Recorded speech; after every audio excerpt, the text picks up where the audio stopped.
እና እንግዲህ ሁሉም እየዋሹም ይሁን ምንም ይሁን እንግዲህ ከመሞቷ በፊት እንግዲህ እንደዚህ እያለች እያወራች ነበረ ምናምን ከሱ ጋር ያላቸው እንትን አቤልን ጥፋተኛ ወይም እንትን ለማድረግ እነዚህ ሰዎች በጣም እንትን ይላሉ። ዝም ብላችሁ ስሟቸው የሚሉት ልክ በቃ ሁሉ ነገር ወንጀሉ ሁሉ ነገር አቤልን ጥፋተኛ ለማድረግ ነው እንትን የሚሉት እና ልጅቷ ከመሞቷ በፊት እንደዚህ ብላለች እያለች አሁን ይቺ ልጅ የምታወራው ነገር ምንም ተጨባጭ ነገር የላትም። ምክንያቱም አሳማኝ ነገር እስካላመጣች ልዑል ይሄን ስላለች ዝም ብላ በእንትን የምትታለፍ አይደለችም። እውነት እስከምትወጣ ድረስ ትጋፈጣታለች። ማንን እሳት ውስጥ ማግደት ትሄዳለች እንዴ?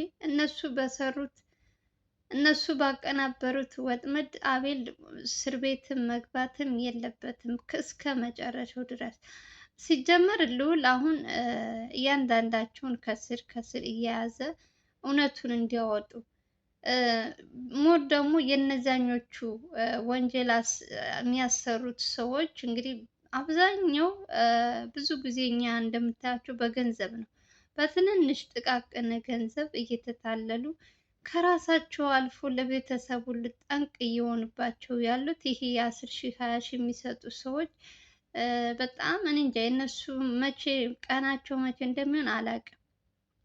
የሰውን ሕይወት በገንዘብ የሚታመኑ ሰዎች ለእነሱ እኔ ቃል የለኝም። ምን ብላችሁ እንደምትሏቸው አላውቅም። እና አንዳንድ ጊዜ ልቦና ይስጠን። እግዚአብሔር ነው የምላችሁ። የሰው ልጅ ከብር ጋር የምታያይዙ ሰው እና ገንዘብን እኩል አድርጋችሁ ሚዛን የምታስቀምጡ ሰዎች እናንተ ሲጀመር ጤነኛ አትመስሉኝም። የሆነ ጭንቅላታችሁ እንትን የተዛባ ነገር አለው እንጂ በፍጹም ጤነኛ ሰው የሚያስብ ሰው እንደዚህ አይነት አስተሳሰብ አያስብም። ልዑል ደግሞ እንግዲህ እውነትን ካላወጡ ታውቃላችሁ ከሱ ፊት መጥተው የውሸት አስመስሎ መሄድ ምናምን የለም። እውነት እስከሚወጣ ድረስ ከእነሱ ጋር ነው የሚቀመጡትም። በፊትም እንግዲህ በመስፍን ዙሪያ አይታችኋል። ብዙ ወንጀለኞች ብዙ ሰዎች እውነት እስከሚናገሩ ድረስ እነ ልዑል እንግዲህ ሙሉ ወጫቸውን እየቻሉ ቤት የሆነ እንትን ተከራይተው የሚጠብቃቸው ምናምን እንትን ብለው ታስታውሳላችሁ። እንደዛ ነው የሚያደርጉት እንጂ እየለቀቁ እያመጡ ከሆነ መረጃቸው እየባከነባቸው እነዚህኞቹም ስለሚመከሩ እውነትን አያወጡም። ስለዚህ አቤል ነፃን ለማውጣት የግዴታ እነዚህን ሰዎች ከነሱ ጋር መያዝ አለባቸው። ከሰው ጋር መገናኘት የለባቸውም። ያው ልዑል ሰሞኑ ደግሞ ከልዑል ትናንት ዕለት በማን ነው ስሙ ዘላለም ጋር ቪዲዮ ተሰርቶ አይቼ ስለ ሳር ማናት ይቺ ኤልሳ እንዴት እሱ ጋር ልትገባ ቻለች?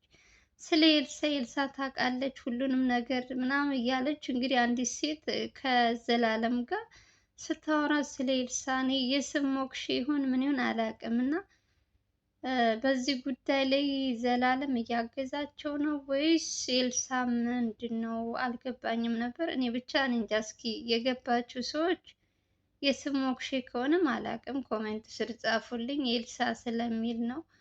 ቪዲዮን አይቼዋለሁ ግን ኤልሳ ናት ሁሉም ነገር የምታውቅ ምናምን እያለች ስለአወራች ነው ልጅቷ ግራ የገባኝና ከዘላለም ጋር ምን አገናኛቸው ብዬ ነው።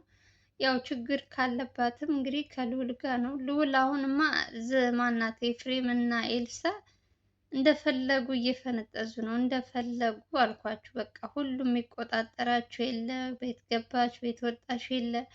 ኤፍሬምም እንደፈለገ እንግዲህ አሁን የምፈራው የኤልሳን አባት እንደባለፈው እንትን እንዳያደርጉት። አሁን ልዑል ትኩረቱ ሙሉ በሙሉ አቤል ጋር ስለሆነ እነዛኞቹ ደግሞ ስራቸውን እንዳይሰሩ። እሷ እንደው ግድ የላትም አባቷ እንትን አግቶ ቢወስዱ አሁን ይሄ ኤፍሬም የተባለው ሰውዬ ኧረ ቼክ አታደርገውም በእናታችሁ። ምርጫ የመረጠች ልጅ እኮ ናት። ከአባቷና ከኤፍሬም የመረጠች እኮ ልጅ ናት። ምንም እኮ የምታፍር ማፈሪያ አይደለችም። እና ለሱ ፈራለታለሁ እንጂ አቤል ካሁን በኋላ ለአቤል አትጨነቁ። ልዑል ከጀመረ ይህንን ጉዳይ እስከ መጨረሻ ድረስ አቤልን ነፃ ያወጣዋል።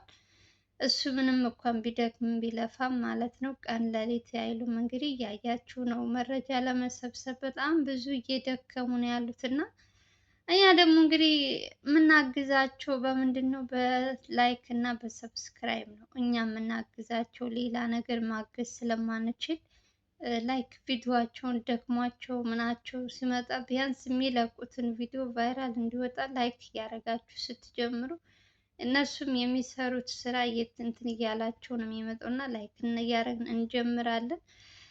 ከአሁኑ እኔም ያው እንደዛው ነው ማለት ነው። ብቻ እኔ በዚህ ጉዳይ ላይ በአሁኖቹ በመጡት ሴትና ወንድ ልጆች ብዙም አልተዋጡልኝም። እውነትም ውሸትም እየደበላለቁ ነው የሚያወሩት። ግን ዋናው ነገር መጥራቱ ስለማይቀር እውነቱ እያደረ ስለሚጠራ እናያለን። ዛሬ ግን ልዑል ስለመጣ በጣም ደስ ብሎኛል። ከስንት ቀን በኋላ በጣም ተናፍቆ ነበረ። አቤል ያለበትንም ሁኔታ በትንሹም ቢሆን ያው ስንሰማ ሁላችሁም እርግጠኛ ነኝ ደስ ይላችኋል። ብዙዎቻችሁ የአቤል ነገር አሳስቧችሁ አስጨንቋችሁ ምን ላይ ገባ የት እንትን አለ እያላችሁ በጣም ብዙዎቻችሁ እየጠየቃችሁ ስለነበረ ቢያንስ በትንሹ ዛሬ የእሱን ድምፅ ስትሰሙ እንኳን የምትረጋጉ ይመስለኛል። እግዚአብሔር ይመስገን። ይሄን ራሱ ማየታችን ትልቅ ነገር ነው። እንደ ልዑል ተሯሩጦ ልዑል እንትን ባይል አቤል አሁን እስካሁን ድረስ እስር ቤት ነበር እንትን የሚለው እና አንዳንድ ጊዜ ጓደኛ በጣም መልካም ጓደኛ ይኑራችሁ። በቃ በችግራችሁ እና በደስታችሁ ጎን አብራችሁ የሚሆን የማይቀየር ጓደኛ የእውነት ለሁላችን ይስጠን። በተለይ እንደ ልዑል አይነት የልዑል ጓደኛ ስትሉት በጣም እንትን የሚል ይመስላል። እውነት የእናት ልጅ በሉት በቃ የልብን አዋቂ አዋቂ ነው አዋቂ የልብ አዋቂ ነው ልዑል። ሰውን እንደዚህ አይቶ በአይንሽ ችግርሽን እንትንሽን የሚረዳሽ ልጅ ነው እና እግዚአብሔርን እኔ ቃል የለኝም። በተለይ በአቤል ጉዳይ ለተረባረባችሁ ወንድሞቻችን ከጀርባም ያላችሁ ሁላችሁም እውነት ከልብ ከልብ ክበሩ ነው የምለው።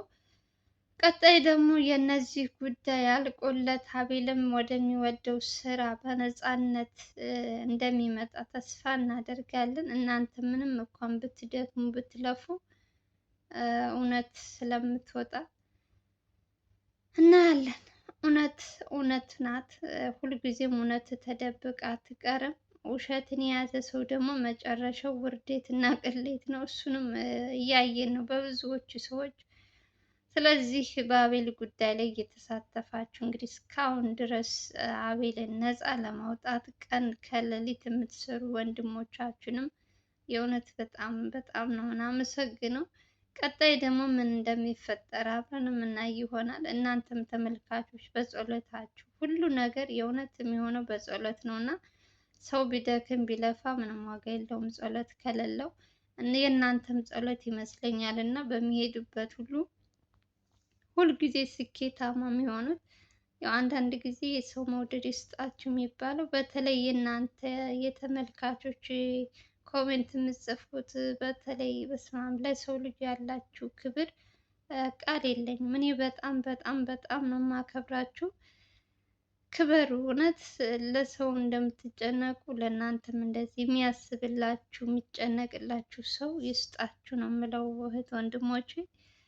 ምን ያክል ለሰው ልጅ እንትን እንደምትሉ በጣም አብዛኞቻችሁ እያየው ነበር። በተለይ በአሁኑ በእንትና ጉዳይ በጣም ብዙ ሰው ተባብራችሁ በጣም ብዙዎቻችሁ ቪዲዮ እንኳን ሳይለቁ ሲቀሩ ተጨንቃችሁ ምን ነክቷችሁ የሆነ የት ሄዱ እያላችሁ በጣም የምትጨነቁ ሰዎች ስለሆናችሁ የእውነት እንደናንተ አይነት ሰው እኔ እንጃ ቃል የለኝም። ብቻ እግዚአብሔር ይመስገን ስለ ሁሉም ነገር። ሁላችሁም ትለያላችሁ። በአቤል ጉዳይ ተረባረባችሁ በሙሉ ሁላችሁም እውነት እግዚአብሔር የልፋታችሁን ድካማችሁን ቆጥሮላችሁ ወንድማችን ነፃ ወጥቶ የምናይበት ቀን ያምጣልን ነው የምለው።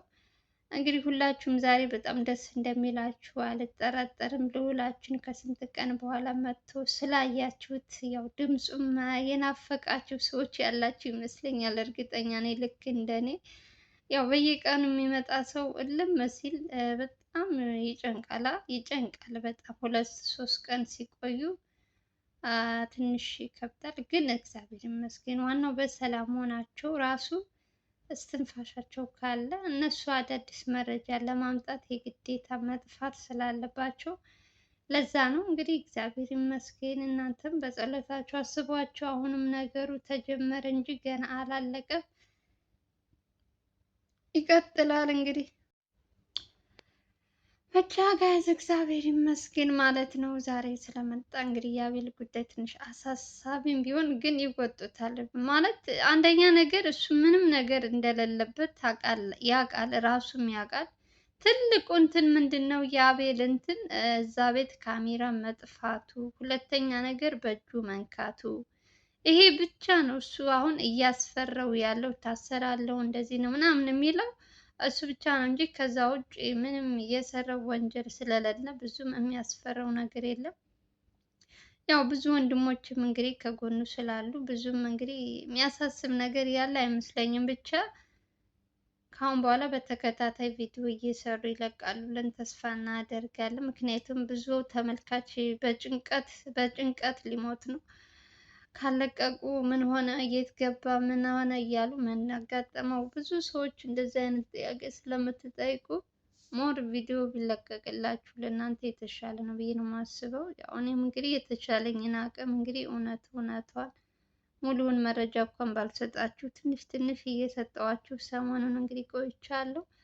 ዛሬ ደግሞ እንግዲህ ወንድማችንና ልዑላችንን እንግዲህ በአቤል ጉዳይ ምን አዲስ ነገር አለ የሚለውን እንግዲህ እየላችሁን የመጣሁት መጀመሪያ መግቢያ ላይ ትንሽ አስገባላችኋለሁ። ያው አቤል ልዑል ጋር ያላያችሁ ታያላችሁ፣ ያያችሁ ደግሞ እዛም ሄዳችሁ ማየት ትችላላችሁ። እንደውም ወር እሱ ጋር በደንብ ቪዲዮ ላይክ እያደረጋችሁ እሱ ጋር ብታዩ ደስ ይለኛል። እንግዲህ እኔ ጋም ስትጀምሩ በላይክ ብትጀምሩልኝ ደስ ይለኛል። ሁላችሁም ያው እንግዲህ አዳዲስ ነገር እስካሁን ድረስ እያያችሁ ነው። እንግዲህ ብዙም እስካሁን ድረስ ልብ እንትን ከምትሉ በጣም ትንሽም ቢሆን እንግዲህ የአየሁትን የሰማሁትን ትንሽ ትንሽ እያሰማኋችሁ ቆይቻለሁ። አሁንም እንግዲህ ወደፊትም አብረን እንዘልቃለን። የአቤል ጉዳይ እስከሚያልቅ ድረስ እንግዲህ ጥሩ ነገር መልካም ነገር እየተመኘንን የወንድማችን ነፃን እስከሚወጣ ድረስ እንግዲህ እኛም አብረን እንሰራለን ማለት ነው። ብቻ ስለ ሁሉም ነገር እግዚአብሔር ይመስገን። እነሱ ምንም ነገር ስላልሆኑ ምንም ሰው ስላልተጎዳ እንግዲህ በቀጣይ ደግሞ እነዚህ ወንጀለኞቹ እውነት አምነው እጃቸውን ሰጥተው አቤል ነፃ እንዲወጣ ደግሞ የሁላችሁ ጸሎት ይሁን። ብቻ እኔ ዛሬ ደስ ብሎኛል ልዑላችን ስለመጣ። እውነትን ያው የሚያወራ ሰው የለም። እውነት ለመናገር የሚያዙ ሰዎችም ይፈራሉ ይመስለኛል። እውነት ሲጠየቁ በብዛት እውነትን አይናገሩም። ብዙዎቻቸው እንደምታያቸው ነው እያስመሰሉ ምናምን ምናምን ነው እንትን የሚል ይሸኙትና ያው እንግዲህ ተገርፈውም ሆነ ምንም አለ እውነት መናገራቸው ስለማይቀር ብቻ በቅርቡ እንጠብቃለን። ልዑል አቤል ነፃ እንደሚወጣ በምንም አንጠራጠርም። ልዑልም እንግዲህ እስከ መጨረሻው ድረስ እነዚህ ሰዎች እውነትን እስከሚያወጡ ድረስ ከገቡበት እየገባም እንግዲህ እውነትን እያጋፈጠ ነው ያለው። ብቻ እናንተ ጸሎት አድርጉ። ሌላ ምንም ማለት አልችልም። ደስ ብሎኛል። ብቻ ዛሬ ድምፁን ስለሰማሁ ደስ ብሎኛል። በቀጣይ ደግሞ አቤል ነፃ ሲወጣ ደግሞ ሞር ደግሞ ደስታችን እጥፍ ድርብ ይሆናል። ያው እንትናቸውን ስንሰማ ብዙዎቻችሁ ሰዎች ስለሚያስጨንቃችሁ ነው ቪዲዮ ካለቀቁ ምን አጋጠማቸው የት ገቡ እንደዚህ ስለምትሉ ያው ብዙ ጊዜ በተለይ ሶሻል ሚዲያ ላይ ለምዳችሁ በየቀኑ የሚለቅላችሁ ቪዲዮ በተከታታይ ደግሞ ለሁለት ሶስት ቀን ሲጠፋ ደግሞ በጣም ይጨንቃል። የለመዳችሁት ሰው ማለት ነው። ግን ደግሞ አንዳንዴ የሚያጋጥም ነገር ነው። ሁልጊዜ ሙሉብኝ አይባልም።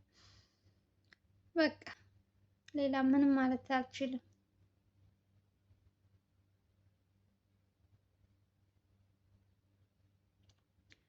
ብቻ ጋይዝ እስኪ ዛሬ ምን ተሰማችሁ? ልዑልን ስላያችሁት ከስንት ቀን በኋላ ምን አይነት ስሜት ምን አይነት እንትን ተሰማችሁ የሚለውን እንግዲህ ኮሜንት ስር ጻፉልኝ። ለአቤላችንም ጸሎት ማድረጋችሁን እንዳትረሱ።